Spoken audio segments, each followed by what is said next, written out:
Hello to everyone. इस वीडियो में अपन बात करेंगे फंगीसाइड से आने वाले जो विभिन्न प्रकार के क्वेश्चंस हैं कॉम्पिटिटिव एग्जाम्स में, उनके बारे में कि वो जो फंगीसाइड जो टॉपिक है उससे कहाँ कहाँ से क्वेश्चंस आते हैं, और उसके बारे में अपन एक ही वीडियो में पूरा इसमें पढ़ लेंगे कि जनरली आप एक वीडियो से ही आप सारे क्वेश्चंस लगा सको। जनरली इससे एक दो क्वेश्चंस हर एग्जाम्स में आते हैं, जैसे कि एग्रीकल्चर फील्ड ऑफिसर हुआ, अपना एंट्रेंस कॉलेज एंट्रेंसेस हुए, इसके बाद यूजी के जो एग्ज़ाम्स होते हैं उनमें आते हैं, ठीक है। इसके बाद जेआरएफ एसआरएफ सभी एग्ज़ाम्स में इससे करीब एक क्वेश्चन जनरली आता है। तो ठीक है, अपन फिर स्टार्ट करते हैं फंगीसाइड के बारे में। तो सबसे पहले क्या होता है, फंगीसाइड क्या होते हैं? कोई भी एजेंट जो फंगस को किल कर दे उसे बोलते हैं फंगीसाइड। और अगर कोई एजेंट है या कोई केमिकल फिजिकल अगर वो फंगस की ग्रोथ को अगर कम कर रहा है या ग्रोथ रोकता है तो उसको बोलते हैं फंगीस्टैटिक, ठीक है। तो अपन इस पे केमिकल कंपोजिशन के बेस पे अपन पढ़ना है कि फंगीसाइड्स को, ठीक है। इसमें कॉपर फंगीसाइड हैं, सल्फर फंगीसाइड्स हैं, मर्करी फंगीसाइड्स हैं, ठीक है, हेट्रोसाइक्लिक नाइट्रोजनस फंगीसाइड्स हैं, इसके बाद सिस्टेमिक फंगीसाइड्स हैं। इन सभी के बारे में अपन बात करेंगे और सब ये भी देखेंगे कि किस तरह के क्वेश्चंस बनते हैं और कौन कौन से अभी तक आए, ठीक है, उनके बारे में। तो कॉपर फंगीसाइड्स में कौन कौन से आते हैं? सबसे पहले अपने जो प्रीवोस्ट थे उन्होंने बंट ऑफ जो वीट होता है, वीट बंट पे वर्क किया था, जिसपे कॉपर सल्फेट से बताया जो सीड्स कॉपर सल्फेट से ट्रीटेड होते हैं उनमें बंट का वो कम देखने को मिलता है। इसके बाद जो फर्स्ट फंगीसाइड अपने को देखने को मिला था, ठीक है, तो वो था कौन सा? बॉर्डेक्स मिक्सचर मिलारेट ने डिस्कवर किया था। इसके बाद बॉर्डेक्स पेस्ट, बरगांडी मिक्सचर और चेस्टनट मिक्सचर, इसके बाद चाउगतिया पेस्ट और कॉपर ऑक्सीक्लोराइड। तो ठीक है, इनके बारे में अपन जो कॉपर ऑक्सीक्लोराइड है उसको बिल्टॉक्स 50 भी कहा जाता है, ठीक है। इसके बाद जो बरगांडी मिक्सचर है इसको सोडा बॉर्डेक्स भी कहा जाता है। अब अपन इनको थोड़ा देख लेते हैं। सल्फर बॉर्डेक्स मिक्सचर को कब डिस्कवर किया गया था? बॉर्डेक्स मिक्सचर को 1884 में मिलारेट ने किसको कौन सा डिसीज था तो उससे कंट्रोल करने के लिए किया था? उसको डाउनी मिड्यूल ऑफ ग्रेप वाइन, ठीक है। तो इसके लिए जो किससे होता है? प्लाज्मापोरा बेटिकोला होता है। ये दोनों याद रखना, इससे जनरली क्वेश्चन पूछ लिया जाता है। अब इसमें जो कंपोजिशन क्या होता है, इसमें होता है एक CSO4 plus lime plus H2O, ठीक है, ये इसका कंपोजिशन है। अपन इसके बारे में थोड़ा और देख लेते हैं।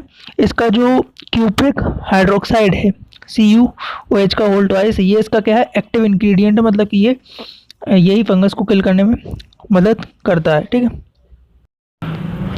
और इसका क्या होता है कि जो बरगांडी मिक्सचर का पूछ लिया जाता है कई बार कि 1% सॉल्यूशन बनाने के लिए क्या करेंगे? तो 1% सॉल्यूशन बनाने के लिए 1 किलोग्राम CuSO4 मिक्स करेंगे कितने? 50 लीटर पानी में। फिर 1 किलोग्राम लाइम मिक्स करेंगे कितने? 50 लीटर पानी में।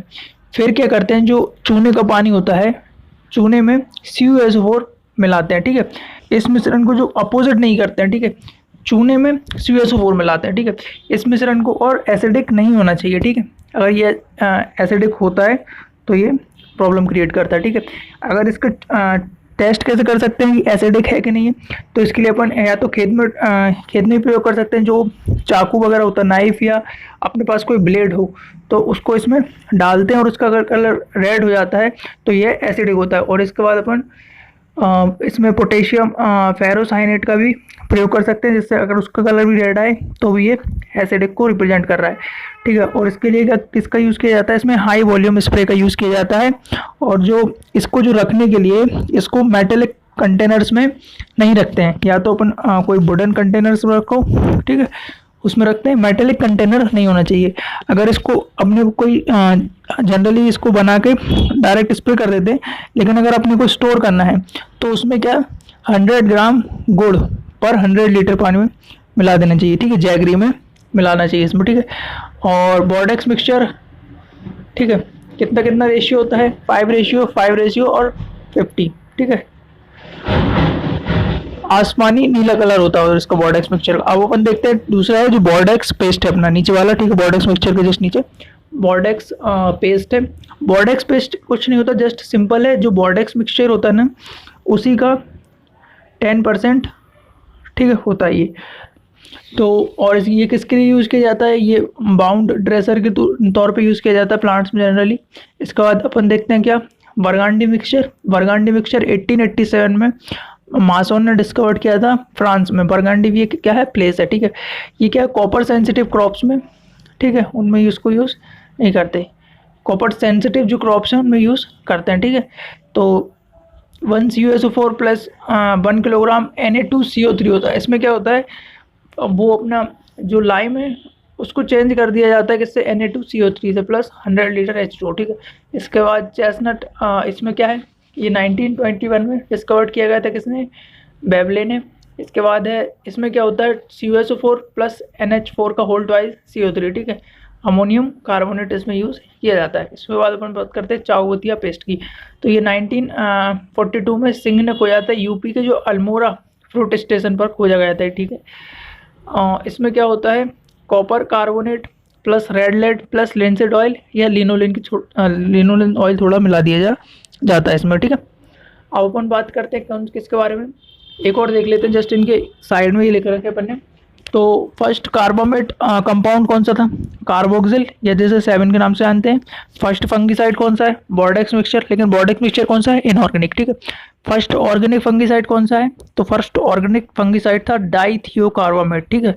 इसके बाद फर्स्ट सिस्टेमिक फंगीसाइड कौन सा है, तो फर्स्ट सिस्टेमिक फंगीसाइड है कार्बोक्सिन, ठीक है, जो ऑक्जेंथिन्स के अंडर में आता है, ठीक है। इसके बाद फर्स्ट एंटी फंगल एंटीबायोटिक्स कौन सा है, फर्स्ट एंटी फंगल एंटीबायोटिक्स है नाइस्टेटिन, ठीक है। फर्स्ट एंटीसेप्टिक एजेंट कौन सा है, फर्स्ट एंटीसेप्टिक एजेंट है कार्बोलिक एसिड। ये इनसे डायरेक्ट क्वेश्चन उठा लेते हैं कि ये कौन सा फर्स्ट है, ये किसमें, और जनरली बहुत कंफ्यूजन भी होता है, ठीक है। तो इनको आप अच्छे से याद रखना। अब अपन दूसरा आते हैं किस पे, सल्फर के जो फंगीसाइड है ना, सल्फर फंगीसाइड। सल्फर का प्रयोग सबसे पहले से हो रहा है, ठीक है, अपन ने देखा था। इसके बाद ओल्डेस्ट है सल्फर का यूज़, ठीक है। सल्फर का यूज़ दो तरह से होता है, एक तो ऑर्गेनिक, दूसरा होता है कौन सा, इनऑर्गेनिक तौर पे। तो इनऑर्गेनिक तौर पे कैसा होता है, डायरेक्ट सल्फर डस्ट का यूज़ कर लो या फिर लाइम सल्फर का यूज़ कर लो। तो सल्फर डस्ट का जनरली किसमें यूज़ किया जाता है, पाउडर मॉड्यूल वगैरह में सल्फर डस्ट का यूज़ होता है, ठीक है। अब अपन आते हैं ऑर्गेनिक में। तो ऑर्गेनिक में क्या होता है, डाइथियोकार्बामेट्स होते हैं। कैसे होते हैं, डाइथियोकार्बामेट्स क्या होते हैं, ये सबसे पहले डाइथियोकार्बामेट्स की फंगीसाइडल प्रॉपर्टी किसने डिस्कवर की थी, तो वो की थी अपनी टिस्डेल ने। किसने, टिस्डेल ने। अब डाइथियोकार्बामेट्स में जनरली दो तरह के आते हैं, एक आते हैं मोनो एल्कलाइल कार्बामेट और दूसरे आते हैं डाई एल्कलाइल कार्बामेट्स। अब मोनो एल्कलाइल में जो अच्छा एक और बात है कि जो सबसे पहला फर्स्ट डाइथियोकार्बामेट कौन सा था, फर्स्ट डाइथियोकार्बामेट था कौन सा, थायरम। अब अपन बात करते हैं मोनो एल्काइल कार्बामेट्स में। इसमें कितने, जनरली 5 हैं, ठीक है। जिनेव, मैनाफ, मैंकोजेब, नावम और बापम, ठीक है। जिनेव का क्या नाम है, जिनेव में जिंक प्रेजेंट होता है, इसको बोलते हैं डाइथेन Z78, ठीक है। जो फर्स्ट वर्ड होता है उसी को लेकर डाइथेन लगा कर डाइथेन Z78 कर देते हैं। इसके बाद मैनाफ में क्या होता है, Mn होता है, इसको क्या बोला जाता है, डाइथेन M22। इसके बाद क्या होता है, मैंगोजेब होता है, मैंगोजेब में Mn तथा जिंक दोनों होते हैं, इसको डाइथेन M45 कहा जाता है। नावम में क्या होता है, नावम में सोडियम होता है, और बावम में भी क्या होता है, सोडियम होता है। लेकिन जो बापम के बारे में एक और खासियत है, ये फंगीसाइड भी है, निमेटिसाइड भी है, हर्बिसाइड भी है, एंड सॉइल में भी इसका यूज़ अपन कर सकते हैं, ठीक है। तो इसको SMDS के नाम से भी, DC के नाम से भी जाना जाता है, सोडियम मिथाइल डाइथियोकार्बामेट, ठीक है। तो इसके नाम से भी अपन इसको जानते हैं। बापम के बारे में ये आपको जरूरी याद रखना, ठीक। अब इसके बाद आ जाओ तो अपन डाई एल्काइल कार्बामेट्स में कौन कौन से इसमें आते हैं, थायरम, जाइरम और फेबरम। इससे जनरली क्वेश्चंस बहुत ज़्यादा आते हैं कॉम्पिटेटिव एग्जाम्स में, किसमें जिंक प्रेजेंट होता है, ये डाइथेन Z78 किसका नाम है, किसको सभी में यूज़ कर सकते हैं, फंगीसाइड, निमेटिसाइड, हर्बिसाइड।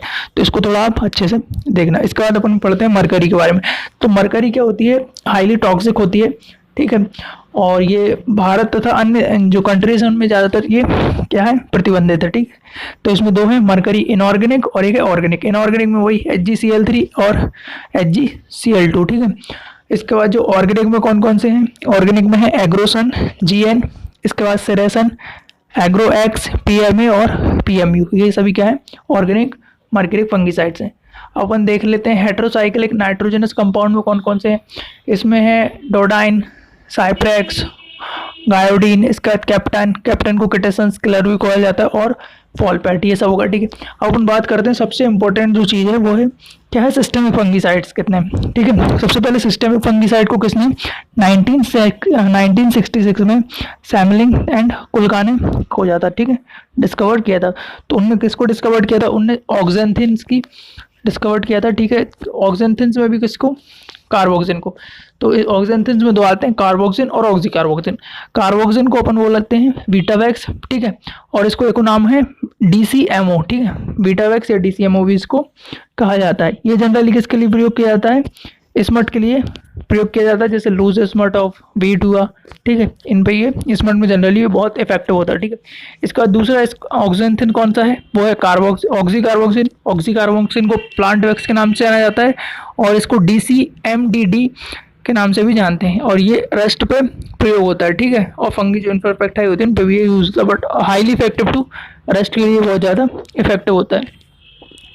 अब अपन इसको बात करते हैं किसको, बेंजीमाइडाजोल्स। ठीक है, बेंजीमाइडाजोल्स में सबसे ब्रॉड स्पेक्ट्रम्स के ये फंगीसाइड्स होते हैं बेंजीमाइडाजोल्स के। ठीक है, इसके बाद क्या होते हैं, ये सुपीरियर सिस्टमिक फंगीसाइड्स होते हैं, मतलब कि सबसे ज़्यादा इफेक्टिव भी यही होते हैं। सबसे इसमें अपन कौन कितने तीन की बात करेंगे, कार्बेंडाजिम पहला, दूसरा हैगा बेनोमाइल, ठीक है, या बेनलेट। इसके बाद दूसरा हैगा थियो बेंडा जेड, टीवीजेड के नाम से इसको जाना जाता है। ठीक है, तो सबसे पहले अपन देख लेते हैं कार्बेंडाजिम। कार्बेंडाजिम को बेविस्टिन के नाम से भी जाना जाता है। ठीक है, और most affective soil drenching fungicide से कौन सा अपना कार्बेंडाजिम। ठीक है, इसके बाद बेनोमाइल को क्या बोलते हैं, बेनलेट बोलते हैं, और थियो टीवीजेड को। ठीक है, तीन ही इसको कहे। अब इसके बाद एसेलानाइंस। ठीक है, एसेलाइंस इसमें कौन कौन से आते हैं, इसमें आते हैं मेटाक्सिल। ये सबसे इंपॉर्टेंट है, सारी जेआरएफ प्लांट साइंस में क्वेश्चन आया था कि मैच द कॉलम्स में था कि एसेलानाइंस में कौन आएगा, तो मेटाक्सिल आएगा। मेटाक्सिल को किस नाम से जाना जाता है, मेटाक्सिल को रिडोमिल या एप्रोन के नाम से जाना जाता है। ये क्या करता है कि जो ओमाइसिटीज पे बहुत इफेक्टिव है, सबसे ज़्यादा इफेक्टिव किस पे, ओमाइसिटीज पे, और ये क्या है, आरएनए सिंथेसिस को रोक देता है। ठीक है, किसको, आरएनए सिंथेसिस को। इसके बाद थियोफेनेट है, थियोफेनेट के एग्जाम्पल कौन सा है, इसका है रोको एग्जाम्पल। और अपना फिर आते हैं एसबीआई। एसबीआई मतलब क्या होता है, स्टेरॉल बायोसिंथेसिस इनहिबिटर्स। इसके दो हैं, एजोल्स और ट्राइएजोल्स। ये आपको जनरली बहुत अच्छे से याद रखना पड़ेगा। इसके बाद जो एक बुक लिखी गई थी फंगीसाइड्स के ऊपर, हॉर्सफेल ने लिखी थी, मैकेनिज्म ऑफ फंगीसाइडल एक्शंस। ठीक है, इन्होंने डिस्कवर किया था मैकेनिज्म ऑफ फंगीसाइडल एक्शंस। जो बुक थी कौन सी थी, प्रिंसिपल्स ऑफ फंगीसाइडल एक्शंस। तो ये आप याद रखना, किसने, हॉर्सफॉल ने। इसके बाद एक और क्वेश्चन आता है कि जो अपने जो सल्फर फंगीसाइड्स हैं उनको अपन किस पे यूज़ नहीं कर सकते, तो सल्फर फंगीसाइड्स को कुकरबिट्स जो क्रॉप्स होती है ना उन पे यूज़ नहीं कर सकते। इसका जो एलिमेंटल सल्फर, ये पाउडर मॉड्यूल को कंट्रोल करता है। ठीक है, इसके बाद अपन एक और देख लेते हैं, जो कैराथियन फंगीसाइड्स है ये पॉलीप्लॉइडी भी उत्पन्न करता है। ठीक है, इसके बाद कुछ ब्रॉड रेंज, ठीक है, बैक्टीरिया के लिए फंगीसाइड्स हैं। एग्रोमाइसिन 100 में 15% स्ट्रेप्टोमाइसिन सल्फेट तथा 1.5% टेट्रामाइसिलिन एंटीबायोटिक होती है। ठीक है, बैक्टीरिया के लिए। और कुछ फिजिकल मेथड्स भी हैं, जैसे कि हीट ट्रीटमेंट कर दो या हॉट वाटर ट्रीटमेंट, तो ये दिए थे जैनसन ने। और सोलर ट्रीटमेंट लुथरा ने दी थी, और हॉट एयर ओवन ये किसने दी थी, कुनकल ने दी थी।